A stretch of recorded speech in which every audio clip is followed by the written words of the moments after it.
Hello everybody, welcome to WS cube tech. Previous lectures में हमने काफ़ी कुछ सीखा है। हमने ऑब्जेक्ट ओरिएंटेड प्रिंसिपल्स के बारे में बात की थी कि ऊप्स के प्रिंसिपल क्या होते हैं, और अब इन्हीं ऊप्स के प्रिंसिपल को हम C++ लैंग्वेज के थ्रू अकम्प्लिश करेंगे।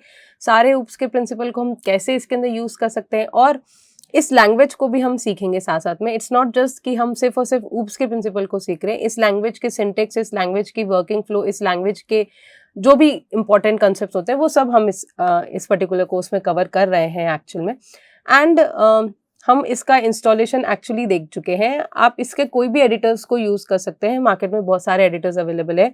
आप कोड ब्लॉक्स यूज़ कर सकते हैं, आप डेव C++ यूज़ कर सकते हैं।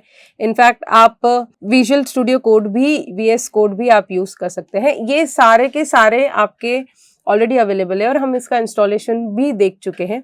आज का जो हमारा लेक्चर बेसिकली कंसंट्रेट करेगा वो होगा कि आप एक बेसिक प्रोग्राम लिख रहे हो सी का। जब भी आप सी का कोई बेसिक प्रोग्राम लिखोगे तो उसके प्रोग्राम्स के अंदर, यानी आपने जो भी प्रोग्राम लिखा है हम उसको एग्जीक्यूट करके देखेंगे। एग्जीक्यूट करने के बाद आप उसके सारी लाइन बाय लाइन हम उसका बाइफिकेशन देखेंगे कि एक्चुअल में इस पर्टिकुलर स्टेप में क्या हो रहा है, और जो आपने प्रोग्राम रन किया है उसके क्या मेजर स्टेप्स होते हैं और किन किन स्टेप्स को हमको फॉलो करना है, या क्या पोर्शन हम ओमिट कर सकते हैं, क्या पोर्शन को हम ऐड कर सकते हैं। तो आज का जो आपको जो भी लेक्चर रहेगा वो बेसिकली एक सिंपल प्रोग्राम रहेगा। एक बहुत बेसिक सा प्रोग्राम लिखेंगे जिसके अंदर हम सिर्फ और सिर्फ वैल्यू कैसे प्रिंट करनी है, या एक हेलो वर्ल्ड का जो हम प्रोग्राम बोलते हैं, किसी भी लैंग्वेज को आप सीखते हो तो जो आपका बेसिक फर्स्ट प्रोग्राम होता है कि आप लिखते हो कि उसको आप स्क्रीन पे आप कुछ भी प्रिंट कराना चाहते हो। तो आज का जो हमारा लेक्चर है वो इसी को कंसंट्रेट करेगा। प्लस उससे रिलेटेड जितने भी आपने उसके अंदर कीवर्ड्स ऐड किए हैं या जो भी आपने बेसिक फंक्शनैलिटीज ऐड की, उनका क्या बेसिक पर्पस रहता है। तो let's just quickly move on to our editor. मैं आज का जो लेक्चर बनाऊंगी वो मैं VS कोड पे बना रही हूँ। VS कोड मैं यहाँ पे यूज कर रही हूँ। इसके अंदर हम लोग एक्चुअली हमारी दो एक्सटेंशंस को यूज करते हैं जो कि होते हैं कोड रनर, और C++ की एक्सटेंशंस को हमने यूज किया था। एंड हम लोग इसको सेम प्रोग्राम को हम लोग कोड ब्लॉक्स में भी यूज कर सकते हैं, और आपके पास जो दूसरे एडिटर्स है आप वहां पे भी यूज कर सकते हो। जो हमारा फर्स्ट स्टेप रहेगा, मैं मेरा फोल्डर ओपन कर लेती हूँ। मेरा फोल्डर है, लेट्स गो विद दिस। जैसे ही आप फोल्डर सेलेक्ट करोगे, so it will ask you to that do you trust this particular thing, आप इसको yes करेंगे। and then आप यहाँ पे as with the along with the name, आप यहाँ पे एक फाइल का ऑप्शन है, उसको न्यू फाइल को क्लिक करेंगे। as soon as you will click a new file, मैं यहाँ पे मेरी फाइल का नाम लिख देती हूँ। let's suppose मैं लिखती हूँ fi first.cpp। मैं अपनी फाइल बना लेती हूँ। ये मेरी फाइल आपकी स्क्रीन पे ओपन हो चुकी। तो अब जो मेरा फर्स्ट प्रोग्राम होता है, let's just first write my first program. जो हमारी फर्स्ट लाइन होती है वो होती है #include iostream using name space std integer main। ये सारे क्या होते हैं ये हम लोग अभी समझेंगे, बट बिफोर दैट मैं एक सिंपल सा प्रोग्राम लिख रही हूँ। Hello everybody, I am just writing welcome to the world of programming, then एक सेमीकोलन, यहाँ पे हम लिखेंगे रिटर्न 0। ओके, ये मेरा एक सिंपल सा प्रोग्राम होता है। आप इसको सेव करेंगे Ctrl+S से। Let's just run it. आपको ये बिल्ड पूछेगा, it will take some few moments. जो हमारा इनिशियल स्टार्टअप होता है उसके लिए ये थोड़ा सा आपका टाइम लेगा। Okay, it has given us two problem. Okay, हम यहाँ पे क्लिक करते हैं। एडिट इंक्लूड पाथ सेटिंग्स पूछता है, या आप इसकी पाथ सेटिंग्स को इंक्लूड एडिट कर सकते हैं। ओके, यहाँ पे हमारे पास कंपाइलर का जो पाथ होता है आपको वो सेट करना होता है। तो हम GCC से एग्जीक्यूट करते हैं। Let's just try it again. अब हम इसको रन करेंगे कि it is running. See you can see still running. See, can you see the answer? It's though it's very small at the end, I highlight it. See, hello everybody, welcome to the world of programming. See, ये एक हो गया आपका adding of program, एक program को कैसे run करना है VS कोड के अंदर। सी आप एडिटर्स इंस्टॉल कर लेते हैं, आप सब कुछ इंस्टॉल कर लेते हैं, बट ड्यूरिंग रन टाइम आपके क्या क्या एरर्स आती है वो अगर आप उसको रिमूव कर पाते हैं तो that is the best part of the programming. तो हमारे पास भी यहाँ पे एक एरर आई थी जिसमें आपको इसने कॉन्फ़िगरेशन पूछा था, you need to select the actual compiler for that, और हमारे पास जो कंपाइलर था वो MinGW वाला है हमारे पास, तो हमने उसको सेलेक्ट किया GCC का और आप उसको यूज कर सकते हैं। अब आते हैं इसके प्रोग्राम के एग्जीक्यूशन पे। हमने इतना बड़ा प्रोग्राम लिखा और हमारा प्रोग्राम चल गया, लेकिन ये प्रोग्राम में हमने क्या क्या लिखा है, क्या क्या इसके अंदर चीजें इंपॉर्टेंट होती है और इन क्या चीजों को यूज करना भी एक इंपॉर्टेंट फैक्टर होता है या नहीं होता है। So let's just first understand कि हमारे प्रोग्राम के अंदर हमने क्या क्या बेसिक चीजें यूज की है। सो जो आपका फर्स्ट पार्ट है, अगर आपने यहाँ पे ध्यान दिया होगा, जो है वो है आपका दैट इज #include iostream.h। अब ये #include iostream क्या होती है? अगर मैं इस iostream वाली वर्ड की बात करती हूँ, अगर आप इसको बाइफरकेट करते हो तो iostream का जो फुल फॉर्म होता है, या अगर हम इसको वर्ड्स में देखते हैं तो इसका मतलब होता है आपका इनपुट आउटपुट स्ट्रीम। ठीक है, अब ये इनपुट आउटपुट स्ट्रीम किसके लिए काम में आता है? सी, अगर आपको सिस्टम के अंदर आप कोई भी प्रोग्राम लिख रहे हो तो it will not be just that you are doing nothing, आप कुछ तो स्क्रीन पे प्रिंट करोगे और कुछ ना कुछ यूजर से वैल्यू इनपुट करोगे, उस इनपुट वैल्यू पे आप कुछ ना कुछ प्रोसेसिंग करोगे और उसको आप वापस यूजर को प्रिंट करके दोगे। तो that means it's an interaction with the system, interaction with the user. अगर यूजर उस प्रोग्राम से इंटरेक्ट नहीं करेगा तो आप क्या प्रोग्राम बना रहे हो और आप उनको क्या एग्जीक्यूट करके दे रहे हो।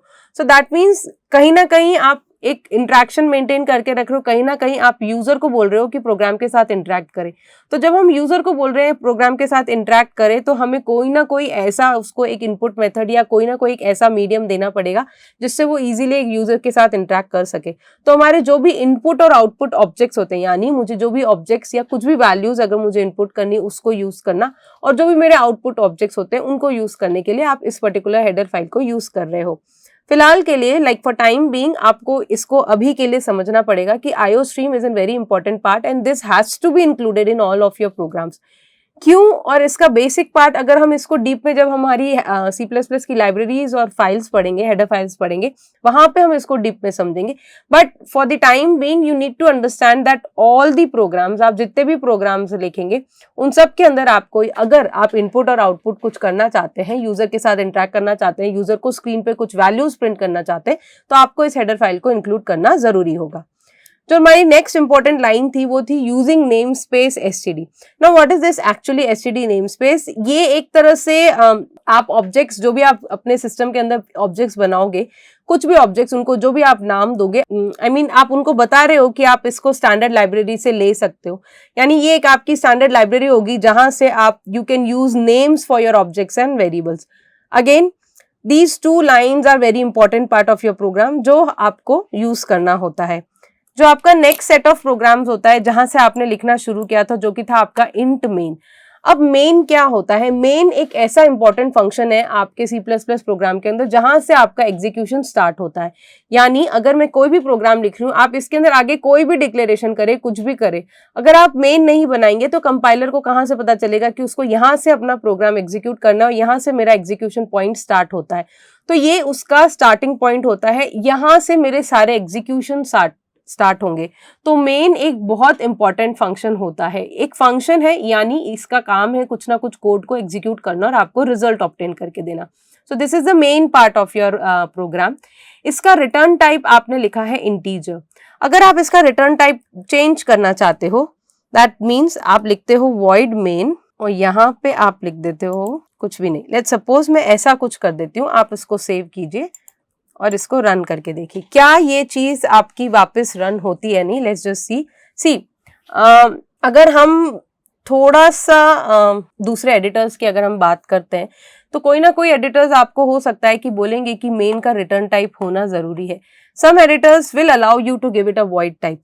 अब जब हम इंटीजर मेन लिखते हैं तो दैट मीन्स मेरा मेन कुछ ना कुछ फंक्शन या कुछ ना कुछ वैल्यू रिटर्न कर रहा है। वॉइड का मतलब क्या होता है? खाली। Void means an empty thing. Empty मतलब कुछ भी वैल्यू नहीं है, कुछ भी नहीं है, तो उसको हम क्या बोलेंगे? खाली बोलते हैं। तो अगर आपका फंक्शन कोई भी वैल्यू रिटर्न नहीं कर रहा है तो उस केस में हम इसको void लिखते हैं। अगर आपका वैल्यू कोई रिटर्न कर रहा है तो उस केस में हम इसको क्या लिखेंगे, रिटर्न 0 लिख सकते हैं। आप इंटीजर लिख के उसके साथ 0 लिख सकते हैं। सो this is something which is a very important part. इसको हम बहुत ज़्यादा यूज करेंगे एंड प्रोग्राम हम ऐसे ही लिखेंगे। There are at times in some और द अदर प्रोग्राम कि अगर आपको कुछ स्टेटमेंट आप लिखते हो and at the end you later realise कि मुझे इस स्टेटमेंट को एग्जीक्यूट नहीं करना, but you want to keep that statement. जैसे लेट्स सपोज मैंने यहाँ पे सी आउट की जगह फिर लिख दिया, okay this is my part, but I don't want this particular thing to execute. मैं इसको एग्जीक्यूट नहीं करना चाहती हूँ, मुझे ये पोर्शन नहीं एग्जीक्यूट करना है। तब उस केस में मैं क्या करूंगी, मैं इसको कमेंट आउट कर दूंगी with the help of a comment statement. That is, so this particular statement is used for commenting. Commenting का मतलब क्या होता है कि ये particular जो set of code है जो आपने एक बैकस्लैश और एस्ट्रिक्स के अंदर ऐड किया है, इसको कंपाइलर एग्जीक्यूट नहीं करेगा। आप इसको रन करके देख लो, this particular thing will not be executed by the compiler. तो ये आप सिर्फ और सिर्फ इंडिकेट कर रहे हो कि ये सिर्फ आपके पर्सनल यूज के लिए है और आप इसको आगे कहीं पे भी यूज नहीं करना चाहते, but you want to keep it in your program to see to whatever reference you want to keep, आप इसके अंदर रख सकते हैं, but you don't want to delete this particular portion, तब आप इसको कमेंट आउट करते हैं। इसको हम कमेंट करना बोलते हैं। द नेक्स्ट इंपॉर्टेंट थिंग जो हमने इसके अंदर पढ़ी थी, सी आउट। अब सी आउट एक ऐसा फंक्शन कह सकते हैं, एक ऐसा मेथड कह सकते हो, या एक ऐसा एट्रीब्यूट या कुछ भी कह सकते हो which is basically use to print something on the screen. अगर आपको आपकी स्क्रीन के अंदर कुछ भी प्रिंट करना है, आपको यूजर को कोई भी वैल्यू प्रिंट करनी है, तब आप इस फंक्शन का यूज कर सकते हो। इसका लिखने का जो तरीका होगा वो होगा सी आउट एंड 2 एंगुलर ब्रैकेट्स और 2 लेस देन साइन। ये आपका लेस देन होता है, ठीक है, यानी आप क्या बोल रहे हो, सी आउट के साथ आपने 2 एंगुलर ब्रैकेट्स का यूज किया है यहाँ पे।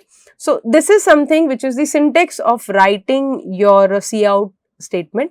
ये statement कह सकते हो basically an object which is printing the values which are passed to it as a parameter. cout के बाद आपने उसको एक parameter पास किया है hello world, और उसने उस पर्टिकुलर वैल्यू को या उस मैसेज को आपकी स्क्रीन पे प्रिंट किया है। This is basically very simpler steps, या हम कह सकते हैं कि हमने बहुत सिंपल लैंग्वेज में इनको, एक अंडरस्टैंडेबल लैंग्वेज में रादर इसको हमने समझा है।